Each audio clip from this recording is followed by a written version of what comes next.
जय हिंद दोस्तों, आप सभी का स्वागत है बलदेव क्लासेज में।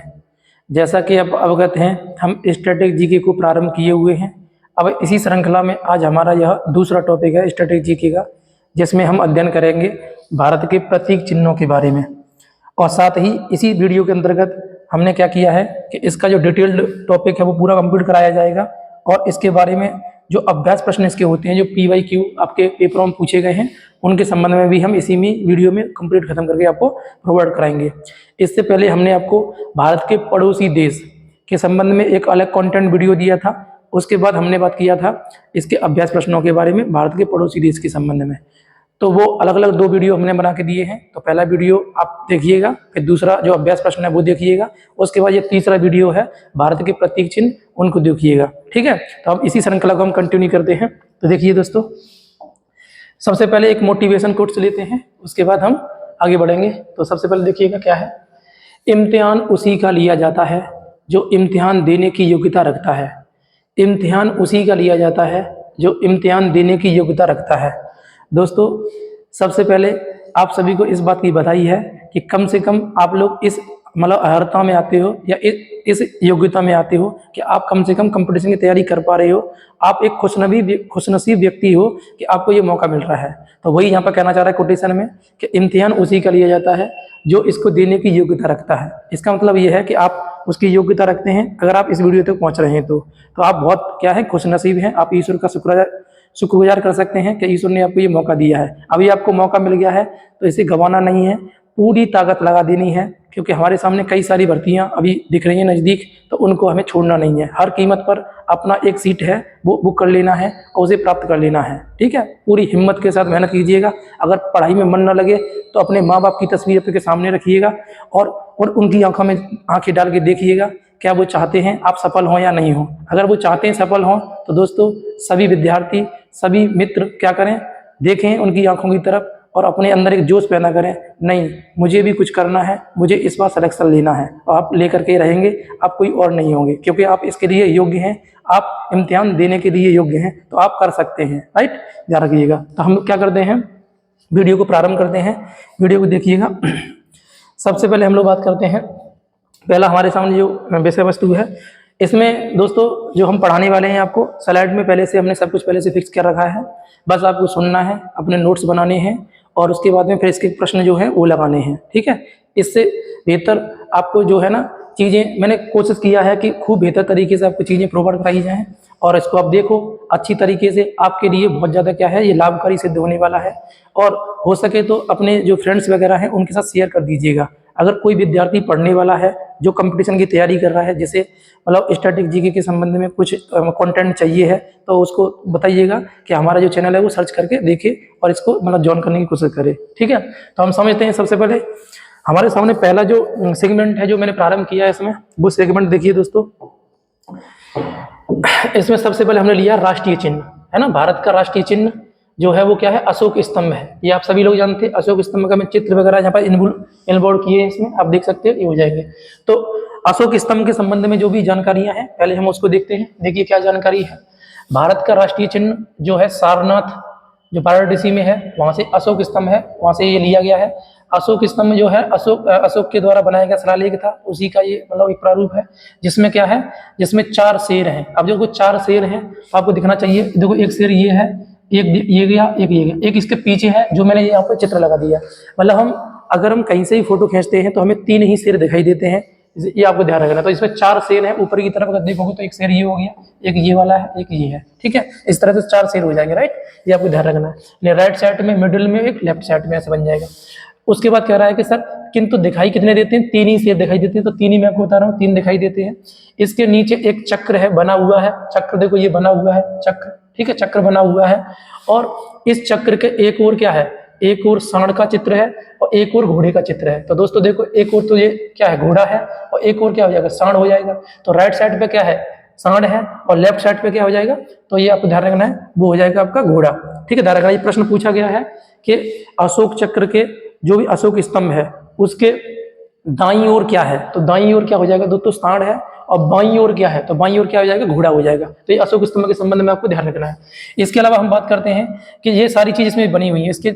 इसके नीचे देवनागरी लिपि में क्या है, सत्यमेव जयते, क्या लिखा है, सत्यमेव जयते लिखा हुआ है। सत्यमेव जयते देखो ये यहाँ पे मेंशन किया है मैंने आपको, और यही भारत का क्या राष्ट्रीय वाक्य है, यानी भारत का राष्ट्रीय वाक्य क्या है, तो सत्यमेव जयते है। और सत्यमेव जयते का मतलब क्या होता है, सत्य की हमेशा विजय होती है। सत्यमेव जयते का मतलब क्या होता है, सत्य की हमेशा विजय होती है।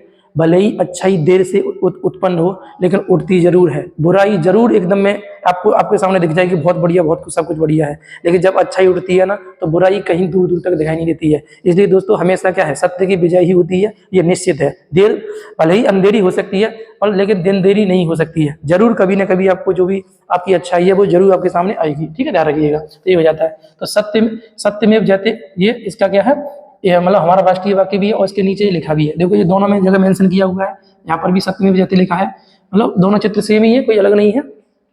अब प्रश्न वही है कि सर जो सत्यमेव जयते है ये लिया कहाँ से गया है, तो मुंडकोपनिषद से। ध्यान रखना, ये हाईलाइट करना, मुंडकोपनिषद, यानी कि जो हमारा राष्ट्रीय जो भी स्तंभ है या राष्ट्रीय जो भी हमारा चिन्ह है, उस राष्ट्रीय चिन्ह में जो नीचे देवनागरी लिपि में सत्यमेव जयते लिखा हुआ है, वो कहाँ से लिया गया है, तो वो लिया गया है मुंडकोपनिषद से। कहाँ से लिया गया है दोस्तों, मुंडकोपनिषद से लिया गया, ध्यान रखना है। अब प्रश्न वही है कि सर इसे भारतीय संविधान ने कब अपनाया था, तो भारतीय संविधान ने इसे अपनाया 26 जनवरी 1950 को, जब संविधान हमारा लागू हुआ है, ठीक है। पूर्ण रूप से लागू कब हुआ है संविधान, 26 जनवरी 1950 को। संविधान बनकर तैयार हो गया था 26 नवंबर 1949 को।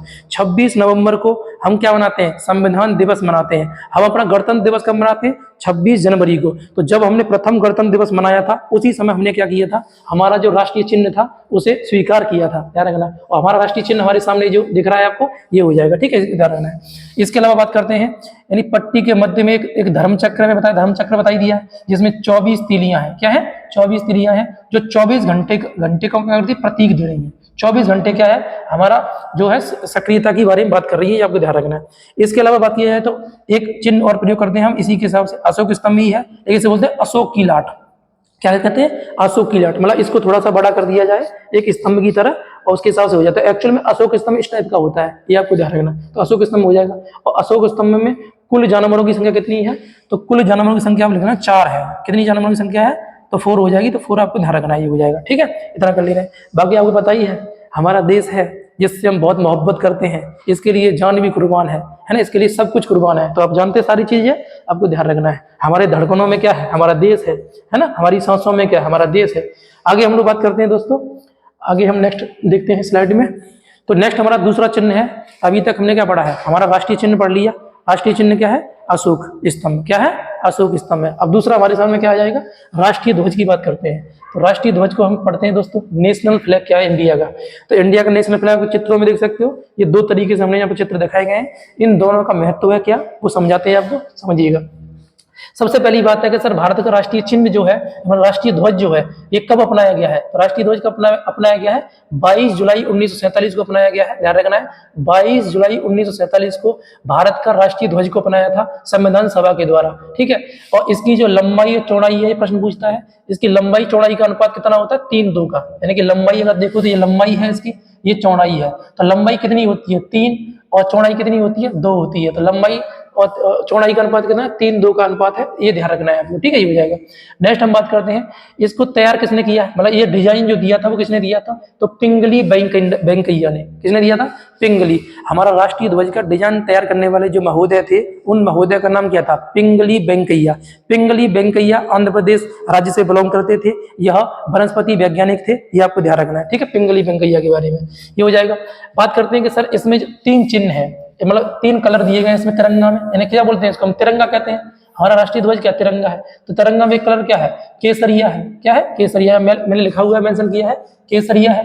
केसरिया किसका प्रतीक होता है दोस्तों, तो केसरिया जो मतलब कलर दिया गया है वो किसका प्रतीक है, सबसे ऊपर क्या है, केसरिया है। केसरिया किसका प्रतीक होता है, बलिदान का प्रतीक है। किसका प्रतीक है, बलिदान का। और बीच में दिया है सर व्हाइट पट्टी, यानी सफेद पट्टी दिया है। देखो ये सफेद पट्टी आपको दिख रहा है, व्हाइट पट्टी है, बीच में क्या है, व्हाइट पट्टी दिया गया है। ये व्हाइट पट्टी जो है दोस्तों किसका प्रतीक है, तो आपको ध्यान रखना है, ये व्हाइट पट्टी जो है किसका प्रतीक है, शांति का प्रतीक है। किसका प्रतीक है दोस्तों, शांति का प्रतीक है। और साथ ही बात किया जाए, जो हमारे सामने ये हरा कलर दिया गया है, ये हरा कलर किसका प्रतीक है, तो हरा कलर ध्यान रखना है आपको, हरियाली का प्रतीक है। किसका प्रतीक है? हरियाली का प्रतीक है हरा कलर। ठीक है, अब इसमें इसके बीच में जो चक्र दिया गया है दोस्तों, इस चक्र को भी समझ लीजिएगा। बीच में क्या दिया गया? चक्र दिया गया है। इस चक्र में कितना है? 24 क्या है, मतलब इसमें मतलब ये चक्र बनाया हुआ है 24 तीलियों के हिसाब से चक्र बना हुआ है। इस चक्र का जो कलर है वो कैसा है? ब्लू कलर का है। कैसा है? गहरा ब्लू कलर का, यानी गहरा नीले कलर का जो है ये चक्र है। ये आपको ध्यान रखना, तीनों कलर के आपको मैं तो समझ में आ गए। ठीक है, ध्यान रखना। और ये इसका मतलब क्या होता है? इसका मतलब होता है जीवन 24 घंटे प्रगतिशील है, रुकने का अर्थ है मृत्यु। मतलब इसका जो अर्थ है वो क्या है? मैं ये दिखाना चाह रहा है, इसमें जो 24 तीलियां दी गई हैं इनका मतलब है 24 घंटे हमें क्या करना है? प्रगतिशील रहना है, रुकना नहीं है। अगर तुम रुक जाते हो उसका मतलब है मृत्यु। मतलब तुम देश के लिए एक अमूल्य धरोहर हो। कोई भी नागरिक भारत का उसके लिए बहुत ज्यादा इंपॉर्टेंट होता है। वो कुछ भी थोड़ा बहुत सहयोग भारत के लिए कर रहा होता है, वो क्या है? उसकी अमूल्य धरोहर होती है। उसी के हिसाब से कहना चाह रहा है भारत का कोई भी नागरिक है, यदि वो 24 घंटे क्या कर रहा है? प्रगतिशील में है, तो इसका मतलब ये है वो देश के लिए कुछ ना कुछ कर रहा है। तो वही स्थिति यहाँ क्या है? वो दर्शाना चाह रहा है इसके अंतर्गत। ठीक है, ये आपको ध्यान रखना है। अब आगे बात करते हैं, बोलो बात करते हैं कि सर जो सर्वप्रथम भारत का झंडा है ना, अब इसमें देखो दो चीजें आपको ध्यान रखनी है। दो प्रश्न आपको कर लेने हैं इसके अंतर्गत। एक प्रश्न मैंने आगे दिया भी है कि सबसे पहले भारत का झंडा जो था वो किन महोदय के द्वारा मतलब लहराया गया है, उस झंडे का नाम क्या था, हम इसको भी ध्यान रखना है। तो थोड़ा सा हम समझते हैं दोस्तों। देखिएगा ये फाइल थोड़ा सा है ना चेंज हो गई है, तो मैं देखता हूँ अभी।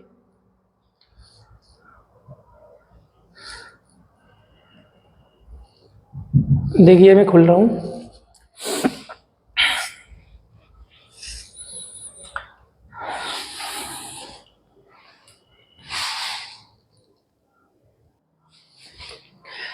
देखिएगा दोस्तों, रुकावट के लिए खेद है, थोड़ा सा फाइल उड़ गई थी, दोबारा से रिकॉल किया, रीलोड किया हुआ है फाइल को। देखिए समझिएगा, अब तक हमने क्या पढ़ लिया है? इसके हमारा जो राष्ट्रीय ध्वज है उसके बारे में हम चर्चा कर रहे थे। ठीक है, तो हम चर्चा कर रहे थे कि सर जो हमारा राष्ट्रीय ध्वज है ना, सबसे अब देखो यहाँ पे ये मैंने मेंशन किया है इस वाले बिंदु को, और इसको इस बिंदु को आप यहाँ पढ़ना। पहले ये वाला बिंदु लिखना है आपको। राष्ट्रीय ध्वज सबसे पहले है ना देखा जाए तो धर्म चक्र की जगह क्या था? वो था चरखा। मतलब ये तो हमारा धर्म चक्र है जिसमें 24 तीलियां हैं, ये दिया गया था। लेकिन अब क्या होता है 1931 में ये अपनाया गया था, जो मतलब चरखा वाला टॉपिक है वो। ठीक है, मतलब चरखा वाला जो स्थिति थी ना वो क्या थी? 1931 में अपनाई गई थी। लेकिन 22 जुलाई 1947 को क्या हुआ है? ये हमारा जो मतलब धर्म चक्र है जिसमें 21 तीलियां हैं वो अपनाया गया है। तो आपको मैं दोबारा से करेक्ट करने की कोशिश कर रहा हूँ कि धर्म चक्र जो है वो 22 जुलाई 1947 को अपनाया गया है, जबकि 1931 में चरखा, इससे पहले हमारा क्या था? इसी तिरंगा में ये रहता था। ठीक है, ध्यान रखना है। तो और दूसरा क्या है? हमारी जो ध्वज संहिता है, ध्वज संहिता ये है जो ये कब लागू की गई है? तो ये की गई 2002 में लागू की गई थी। ये आपको ध्यान रखना है। इन्हें अपनाया कब गया है? ध्वज संहिता को 2002 में अपनाया गया है। ये भी आपको ध्यान रखना है, पेपर में पूछा गया है एक जगह। अब इधर ही वापस आ जाइएगा, आप देखिएगा। देखो प्रश्न क्या कह रहे हैं हम यहाँ पर? सर्वप्रथम भारत का झंडा, सर्वप्रथम भारत का झंडा किसके द्वारा अपनाया गया है? वो ये प्रश्न है। ठीक है, सर्वप्रथम भारत का झंडा किसके द्वारा अपनाया गया? ठीक है, तो सबसे पहले किसके द्वारा अपनाया गया? तो मैडम भीखाजी कामा, क्या नाम है? मैडम भीखाजी कामा के द्वारा 1907 में ये अपनाया गया था। ध्यान रखना है, मैडम भीखाजी कामा के द्वारा जर्मनी के स्टुअर्ट में अंतर्राष्ट्रीय समाजवाद की बैठक में इसे क्या किया गया था? हरा, लाल और केसरिया, इस तरह से ये पहले बना हुआ था के रूप में इसे तैयार किया गया था। और उन महिला का नाम क्या था? मैडम भीखाजी कामा। मैडम भीखाजी कामा भारतीय स्वतंत्रता की जननी कही जाती है। ध्यान रखना, भारतीय स्वतंत्रता की जननी किसे कहते हैं? मैडम भीखाजी कामा। मैडम भीखाजी कामा महाराष्ट्र से बिलोंग करती थी। ये उस समय जब सुभाष चंद्र बोस थे उस समय क्या किया था? इन्होंने भारत के क्रांतिकारियों को बहुत ज्यादा योगदान दिया था। वहां से यानी कि जर्मनी से ये मतलब वहां से कुछ खिलौने भेजती थी। उन खिलौनों में क्या होता था? उनके अंदर पिस्तौल वगैरह रख करके और इंडिया मतलब करती थी क्या? सर्वाइव। उसके बाद में क्या होता था? इंडिया के जो क्रांतिकारी थे वो वहां से खिलौने से क्या करते? पिस्तौल निकालते थे और अंग्रेजों को मारते थे। और अंग्रेजों को मारने के बाद क्या होता था? उन अंग्रेजों की डेड बॉडी के पोस्टमार्टम होता था वहीं लंदन में जाकर के। तो उस डेड बॉडी में देखा अंग्रेजों ने कि हमारी बुलेट से हमारे लोगों को मारा जा रहा है, ये बुलेट कहाँ से लीक हो रही है। तो उसके बाद मैडम भीखाजी कामा जो थी वो वहां पर क्या होती है? पकड़ी जाती है। क्या पता लगता है जब देखा जाता है कि क्या ऐसा स्थिति बनी है। तो उसका रीजन क्या था? उसका रीजन था मैडम भीखाजी का। मतलब मैडम भीखाजी का इस टाइप की क्या थी? स्वतंत्रता जननी थी। ध्यान रखना है। ठीक है, तो भारतीय स्वतंत्रता की जननी किसे कहते हैं? तो मैडम भीखाजी कामा को कहा जाता है। ये आपको ध्यान रखना है। ठीक है, ये 1907 के अकॉर्डिंग हो जाएगा। तो सबसे पहले भारत का झंडा किसने लहराया था? तो मैडम भीखाजी कामा ने लहराया था। ठीक है, अब बात करते हैं आगे ध्वज नियम के अनुसार ये दिया गया है, ध्वज नियम के अनुसार जो राष्ट्रीय ध्वज है, राष्ट्रीय ध्वज दाहिनी तरफ होता है, ध्यान रखना है। ध्वज नियम के अनुसार कैसा होगा, दाहिनी तरफ, दाहिनी तरफ मतलब ये दाहिनी तरफ हो गया है। और अन्य ध्वज जो होते हैं वो क्या होंगे, अन्य ध्वजों से ऊपर होगा। ध्वज नियमों के अनुसार क्या होगा, अन्य जो ध्वज हैं उनसे ऊपर रहेगा, चाहे कोई भी ध्वज हो किसी भी धर्म का, किसी के हिसाब से, लेकिन सबसे ऊपर क्या रहने वाला है, तिरंगा रहने वाला है। ये आपको ध्यान रखना है, ये हो जाएगा। दूसरा क्या है, जुलूस लेकर चलने वाले व्यक्ति को, ध्यान रखना, जुलूस जब कभी निकलता है और अगर उसमें हम तिरंगा का प्रयोग कर रहे हैं तो उस व्यक्ति को क्या करना है, राष्ट्रीय ध्वज को लेकर के क्या करना है, सबसे आगे चलना होगा, सबसे आगे। और ध्वज जो है ना दाहिने कंधे में लेकर के चलना होगा, दाहिना कंधे पर रख करके क्या होगा, वो व्यक्ति चल रहा होगा। ये भी आपको ध्यान रखना, ये नियम चलता है, इसके हिसाब से हो जाएगा। जबकि बात करते हैं हम लोग सूर्यास्त के बाद और सूर्योदय के पहले ध्वज नहीं फहराया जाता है, ध्यान रखिएगा। सूर्यास्त के बाद और सूर्यास्त के मतलब सूर्योदय से पहले क्या होता है, ध्वज नहीं फहराया जाता है, ये आपको ध्यान रखना है। तो ये हो जाएगा इसके अंतर्गत। इसके अलावा बात किया जाए निजी संस्थानों पर राष्ट्रीय ध्वज फहराया जा सकता है, ये आपको ध्यान रखना है। और ध्वज का झुका देना, ये मेंशन करना आप। यदि देखो दो तरीके से ध्वज है, एक तो ध्वज आपको ये लहराता हुआ दिख रहा है तो ये एकदम नॉर्मल मतलब ध्वज है, सूर्योदय हो रहा है उस समय हम क्या कर रहे हैं, इसको मतलब इसको ध्वजारोहण कर दी रहे हैं। लेकिन अब बात कर रहे हैं यहाँ पर, देखो ये थोड़ा सा हमने हल्का सा क्या किया है, यहाँ से थोड़ा सा नीचे झुका दिया है इसको, ये नीचा हो गया। इसका मतलब ये है, ये किसका प्रतीक है, ये शोक का प्रतीक है। यानी जब कभी भारत में कोई शोक होता है तो हम झंडे को नीचे थोड़ा सा झुका देते हैं, उससे ये प्रदर्शित करते हैं कि ये शोक का प्रतीक हो रहा है। तो वो स्थिति क्या हो जाएगी, शोक के हिसाब से बन जाएगी, ठीक है। तो ये हमारा बन जाएगा इसके अंतर्गत। अब बात करते हैं कि जो भी झंडे संबंधी या जो भी फ्लैग संबंधी जो और भी महत्वपूर्ण टॉपिक है, मतलब बिंदु है, वो क्या क्या है तो देखिएगा। जब कभी भी हम बात करते हैं, देखो हुगली एक जगह है कर्नाटक में, क्या है, एक हुगली जगह है जो एकमात्र लाइसेंस प्राप्त संस्थान है जहां पर क्या है, झंडे बनते हैं। खादी व टाट का झंडा ही क्या है, मान्य होता है, अन्यथा और किसी का झंडा मान्य नहीं होगा। अगर किसी अन्य चीज का किसी झंडा बना दिया तो वो क्या है, अस्वीकृत झंडा है। झंडा केवल एक ही का मान्य होता है, जिसका क्या है, खादी का झंडा बना हुआ हो या टाट का झंडा बना हुआ, उसी का मान्य होता है, ठीक है। जो ध्वज है, ध्वज बनाने के 9 मानक होते हैं, ध्यान रखिएगा। ध्वज बनाने के कितने मानक होते हैं, 9 मानक होते हैं, बस ये काउंट कर लेना, 9 मानक होते हैं। पूछेगा 8 मानक है, 9 मानक है या 7 मानक है, तो कितने मानक होते हैं, 9 मानक होते हैं। और मैंने तुम्हें ये बताई दी, तो कोई पेपर में पूछ लिया गया है, ध्वज संहिता कब अपनाया गया है, तो 2002 में ये ध्वज संहिता अपनाया गया, ध्यान रखिएगा, ठीक है। ये हो जाएगा। अब आगे बढ़ते हैं दोस्तों, तो आगे क्या है, आगे देखिएगा, इसी में ध्वजारोहण की बात करते हैं अपन लोग। किसकी बात करते हैं, ध्वजारोहण की। तो यानी फ्लैग होस्टिंग करते कौन है, तो ध्यान रखना, फ्लैग होस्टिंग करने का जो अधिकार है वो किसके पास में है, तो आपको ध्यान रखना क्या है, इसमें तिरंगा क्या है, नीचे से ऊपर की ओर जाता है, तो ये इसे बोलते हैं फ्लैग होस्टिंग, यानी ध्वजारोहण कहते हैं। क्या कहते हैं, ध्वजारोहण कह देते हैं। और ध्वजारोहण करने वाले जो महोदय हैं, उन महोदय का नाम क्या है, तो प्रधानमंत्री जो है वो क्या करते हैं, ध्वजारोहण करते हैं, ध्यान रखिएगा। ये कंडीशन कब होती है, जब स्वतंत्रता दिवस के समय, स्वतंत्रता दिवस पर क्या होती है, स्वतंत्रता दिवस क्या मनाते हैं हम लोग, 15 अगस्त को स्वतंत्रता दिवस मनाते हैं। और दिल्ली के लाल किले में क्या होता है, ध्वजारोहण किया जाता है। किसके द्वारा, भारतीय प्रधानमंत्री के द्वारा ये काम किया जाता है, ये आपको ध्यान रखना है, ठीक है। ये हो जाएगा। अब बात करते हैं हम लोग ध्वज फहराना बोलते हैं फ्लैग अनफोल्डिंग। क्या बोलेंगे, फ्लैग अनफोल्डिंग के नाम से जानते हैं हम इसे। इसका मतलब क्या हुआ, देखो समझो, इसमें तिरंगा पहले से ही ऊपर होता है, ध्यान रखिएगा। यानी कि इसमें तिरंगा को हमें खोलना नहीं होता, पहले से ऊपर होता है। और ध्वज राष्ट्रपति के द्वारा क्या होता है, कर्तव्य पथ वर्तमान नाम है, लेकिन इसका पूर्व नाम क्या था, राजपथ। तो कर्तव्य पथ पर फहराया जाता है, ध्यान रखिएगा, ये हो जाएगा। इसे कब फहराता है राष्ट्रपति, तो 26 जनवरी गणतंत्र दिवस के अवसर पर क्या होता है, इसे राष्ट्रीय ध्वज को हम क्या करते हैं, मतलब ध्वज को फहराया जाता है।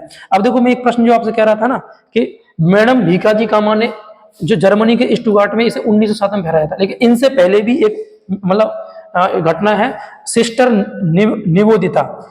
निवेदिता ने 1904 में क्या किया था, जो कि विवेकानंद की शिष्या थी, इन्होंने भी क्या किया था, इसका डिजाइन तैयार किया था और इसे 1906 में फहराया था, ध्यान रखना है। मतलब मैडम भीकाजी कामा से पहले भी एक महोदया है, सिस्टर निवेदिता, तो सिस्टर निवेदिता ने भी क्या किया था, इसको फहराया था, ये भी आपको ध्यान रखना है। बात करते हैं सेकंड, मतलब पहली महिला कौन हो जाएंगी, सिस्टर निवेदिता, क्या हो जाएंगी, सिस्टर निवेदिता हो जाएंगी।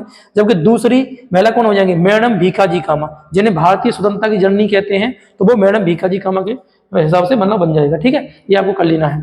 अब देखो, हमने अभी तक क्या पढ़ लिया है, 2 चीजें पढ़ ली है, आपको पढ़ा दी मैंने आपको। एक तो हमने पढ़ा दिया राष्ट्रीय चिन्ह, एक पढ़ा दिया राष्ट्रीय ध्वज। क्या पढ़ा दिया, राष्ट्रीय ध्वज, दोनों के बारे में हमने चर्चा कर लिया है, ये आपको ध्यान रखना है।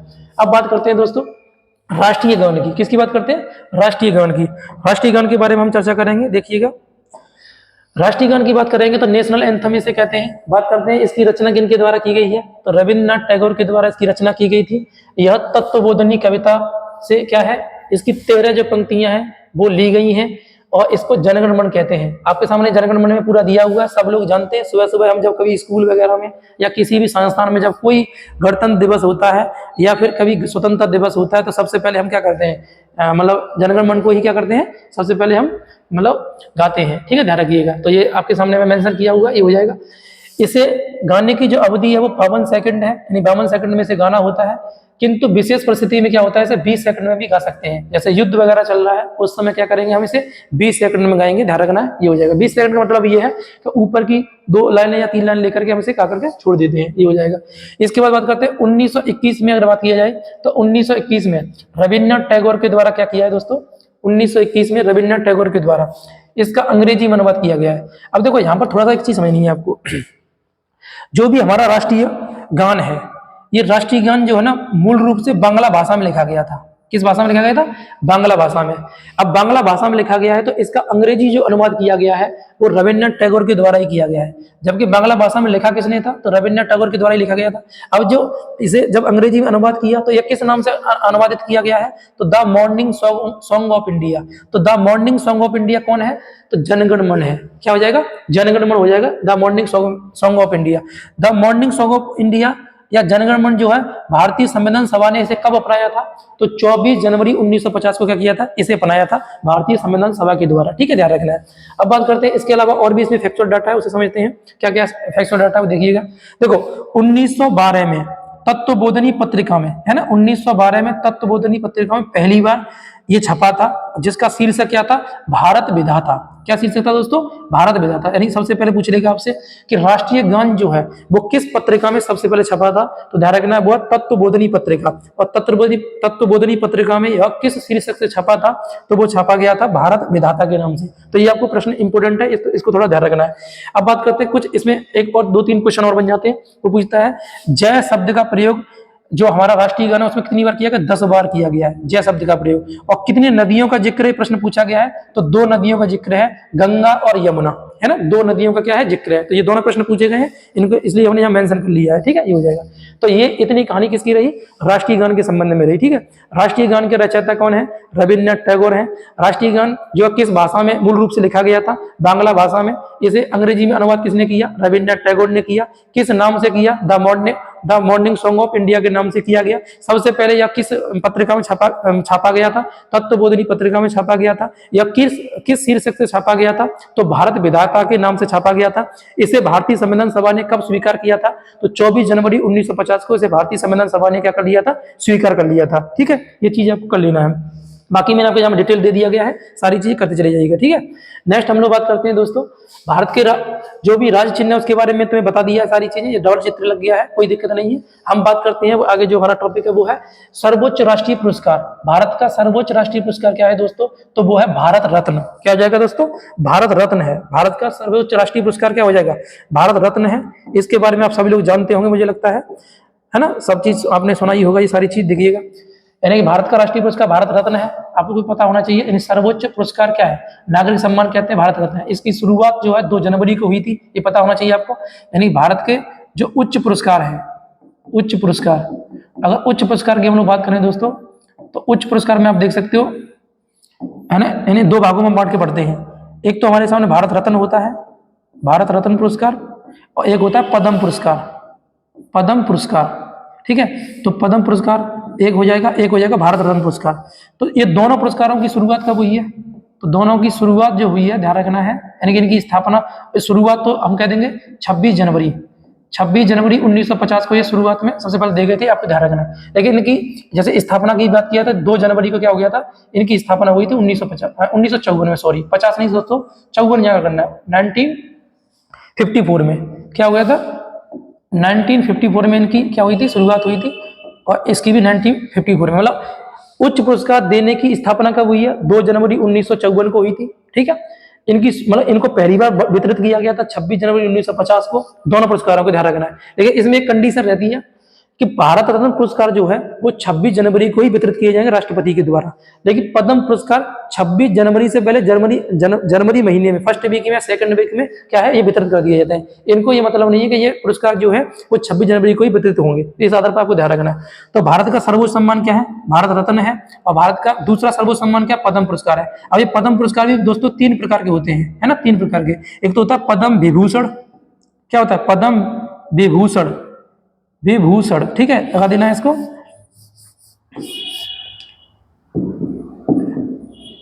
विभूषण, ठीक है, पद्म विभूषण हो जाएगा, एक हो जाएगा भूषण और एक हो जाएगा श्री, पद्म श्री, ठीक है। ये हमारे सामने 3 पुरस्कार क्या है ये रहते हैं। तो देखो क्रमानुसार देख लीजिए वरीयता क्रम में। भारत का सर्वोच्च नागरिक सम्मान भारत रत्न है।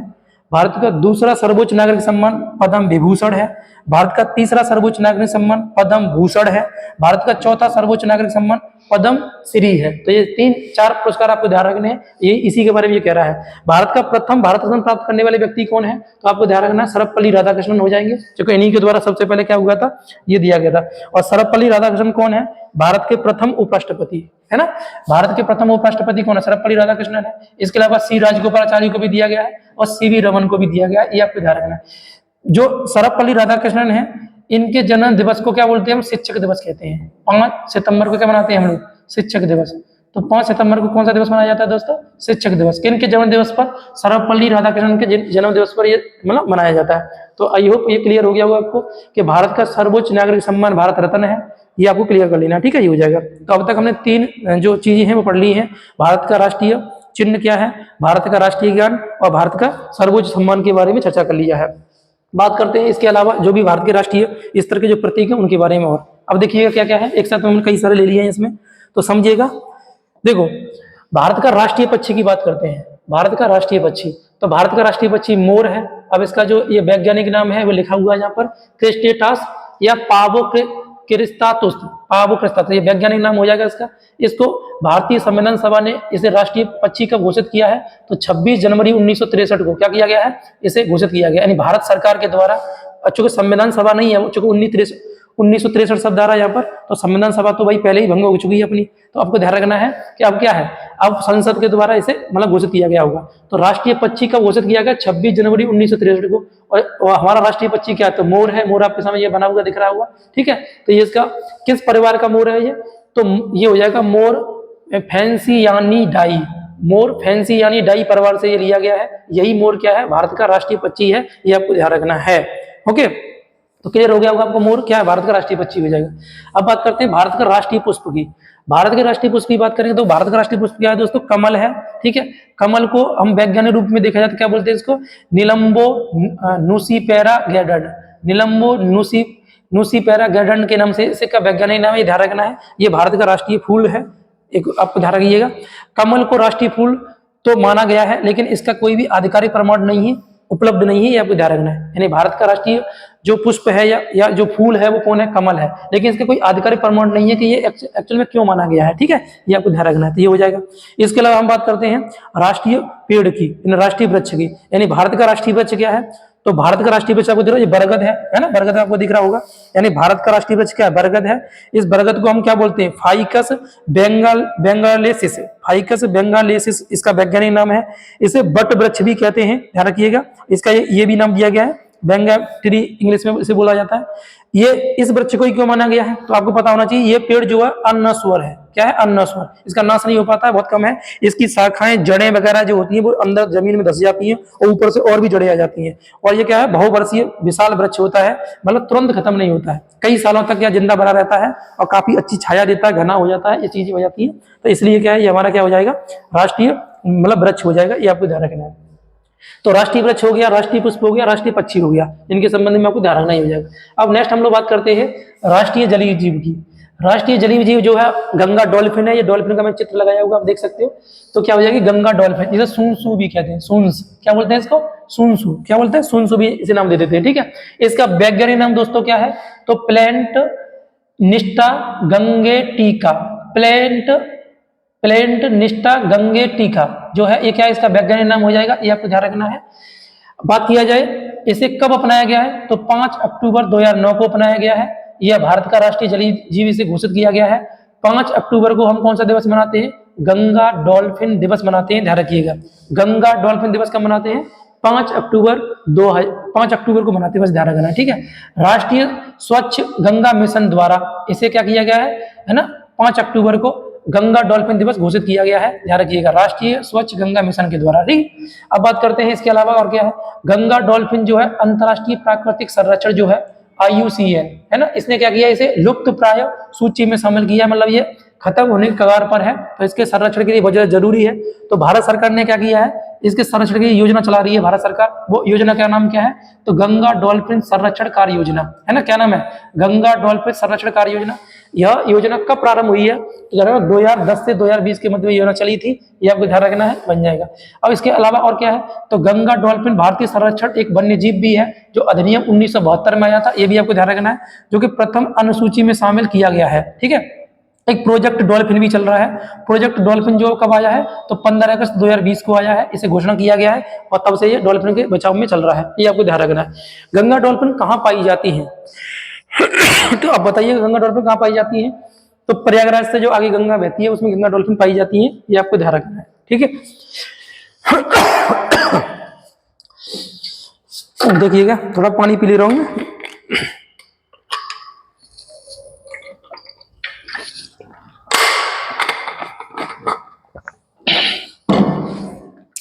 आगे हम लोग बात करते हैं दोस्तों, आगे देखिए क्या है, राष्ट्रीय विरासत पशु की बात करते हैं। राष्ट्रीय विरासत पशु हाथी है, राष्ट्रीय विरासत पशु कौन हो जाएगा, हाथी हो जाएगा। हाथी को राष्ट्रीय विरासत पशु है ना घोषित किया गया है, इसे अक्टूबर 2010 में घोषित किया गया था। क्या कारण है, हाथियों की संख्या जो है घट रही है, इसके कारण क्या किया गया है, राष्ट्रीय विरासत पशु किसे घोषित किया गया, हाथी को, ये आपको ध्यान रखना है, ठीक है, ये हो जाएगा। तो 4 हमने इसमें देख लिए हैं, यानी 5 देख लिए हमने इसमें, कौन कौन से हो गए, तो राष्ट्रीय वृक्ष, राष्ट्रीय पक्षी क्या है, तो मोर है, और बात किया राष्ट्रीय पुष्प क्या है, कमल है, और राष्ट्रीय वृक्ष क्या हो जाएगा, बरगद हो जाएगा, और राष्ट्रीय जलीय जीव क्या हो जाएगा, डॉल्फिन हो जाएगा, गंगा डॉल्फिन, और राष्ट्रीय विरासत पशु क्या हो जाएगा, हाथी हो जाएगा, ठीक है, ध्यान रखना है। इससे पहले 3 और पढ़ा दिए हैं, बाद में रिकॉल करवा देंगे आपको सारी ये। अब देखो आगे बात करते हैं दोस्तों, राष्ट्रीय गान की बात करते हैं। तो राष्ट्रीय गान मैंने आपको पढ़ा दिया था, अभी जस्ट पढ़ाया हुआ है सारी चीजें। हम बात करते हैं किसकी, राष्ट्रीय गीत की बात करते हैं। तो केवल राष्ट्रीय गीत को आप देखिएगा, राष्ट्रीय गीत जो है हमारा क्या है, वंदे मातरम, क्या है, वंदे मातरम, मैंने पूरा लिखा भी है वंदे मातरम, ये जो गाया जाता है वो वंदे मातरम, वंदे मातरम, सुजलाम सुफलाम मलयजो शीतलाम, वंदे मातरम, मतलब पूरा ये दिया हुआ, आप पढ़ सकते हो इसको, मैं आपको ये बताना चाह रहा हूँ, ठीक है, ये हो जाएगा। तो इसके रचयिता कौन है, बंकिम चंद्र चटर्जी है, कौन हो जाएंगे, बंकिम चंद्र चटर्जी क्या है, इसके रचयिता है, ये आपको ध्यान रखना है। इसकी भाषा क्या है, तो इसकी भाषा है संस्कृत, ध्यान रखिएगा, क्या है, संस्कृत भाषा है, और शेष मतलब देखो 2 भाषाओं में ये लिखित है, यानी संस्कृत में और बांग्ला भाषा में, ये आपको ध्यान रखना, दोनों भाषा यहाँ पे मेंशन भी किया हुआ है नीचे भी। और इसे संविधान सभा ने कब स्वीकार किया था, 24 जनवरी 1950 को, दोस्तों कब किया है, 24 जनवरी, मतलब राष्ट्रीय गान और राष्ट्रीय गीत, नेशनल एंथम, राइट, और नेशनल सॉन्ग ये हो गया, मतलब नेशनल सॉन्ग राष्ट्रीय गीत हो गया, और राष्ट्रीय गान नेशनल एंथम हो जाएगा। तो दोनों की मतलब स्वीकार करने की जो डेट है वो सेम ही है, 24 जनवरी 1950 को, और ये भी क्या 24 जनवरी 1950 को ही इसे भी स्वीकार किया गया है, ये आपको ध्यान रखना है, ठीक है, ये हो जाएगा। अब लोग बात करते हैं इसके अलावा क्या है कि राष्ट्रीय गीत बंकिम चंद्र चटर्जी के द्वारा लिखा हुआ है, यह कहां से लिया गया, आनंद मठ से, इनका ये उपन्यास है आनंद मठ, उससे क्या किया गया है, बंकिम चंद्र चटर्जी के द्वारा लिखित ये उपन्यास था, उसी से ये लिया गया है, ये आपको ध्यान रखना है। और राष्ट्रीय गीत सर्वप्रथम ये कब गाया गया था, तो 1896 के कलकत्ता अधिवेशन में ये गाया गया था, ठीक है। किसकी अध्यक्षता, 1896 के कांग्रेस के कलकत्ता अधिवेशन की अध्यक्षता किन महोदय के द्वारा की गई थी, तो उनका नाम है रहीमतुल्लाह सयानी। तो रहीमतुल्लाह सयानी की अध्यक्षता में क्या हुआ था, इसे गाया गया था, सबसे पहले ध्यान रखिएगा। राष्ट्रीय गीत मूल रूप से मैंने देखो ये लिखा हुआ आ रहा है कि 2 भाषाओं में, संस्कृत और बांग्ला भाषा में, लेकिन सबसे पहले अगर बात किया जाए ये किसने गाया था, तो रविन्द्रनाथ टैगोर के द्वारा क्या हुआ था, इसे गाया गया था, ठीक है। इसकी गायन की अवधि कितनी है, 65 मिनट है, कितनी है, 65 मिनट, जबकि राष्ट्रीय गान की कितनी है, 52 सेकंड, यानी कि 65 सेकंड है, सॉरी।